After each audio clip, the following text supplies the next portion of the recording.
مردم این ترکیب آهنین را چون پلی صراط می داند.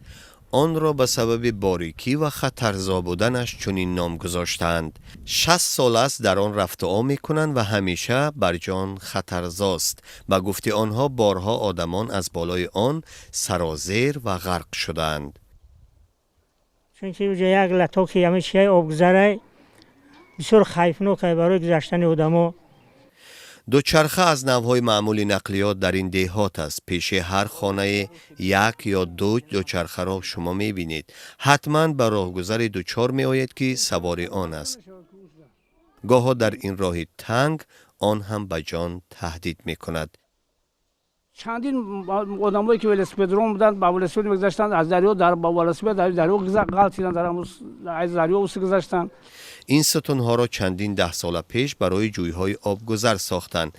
مردم از روی نیاز آن را گذرگاه کردند. حالا می‌خواهند دولت در اینجا پلی ماشین گذر بسازد. یه آرزوی 60-70 ساله مردم همین نوعیه هست. مردم همینجا هست. دهات دوستی در همدانی 22 کیلومتر دورتر از مرکز ناحیه جایگیر بوده. زیاده از 5000 نفر در آن زندگی می‌کنند. شوق ما در سرگاه همین خواجگی قرار داره. ناحیه واسه نسبتا نزدیکتر است برای تجارت، برای خرید فروش آدم. بازار خوب داره، بازار خوب داره، جمع بازار اونجا که هر هفته شورا حساب میشه. ساکنان میگویند اگر بالای دریای یاقسو پل ماشین گذر بسازند از خطر امین میمانند و هم کشاورزی در دهات آنها رشد میکند.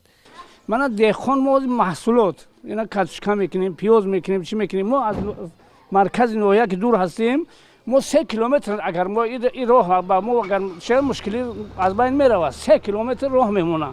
همین دهخان محصولات چه ویران رو کرده میبره با باید جو میرسونه باید زندگیش بهتر میشه. آماده کنه، قلب کنه، تربوز، خربزه بخدا میکنه کدن دخشون میشه جایی نمی برای سودا کنن. هنوز مردم دهات دوستی به مقامات مراجعت نکردند و امید دارند در دایره برنامه رشد دهات به مشکل آنها نیز توجه می شود.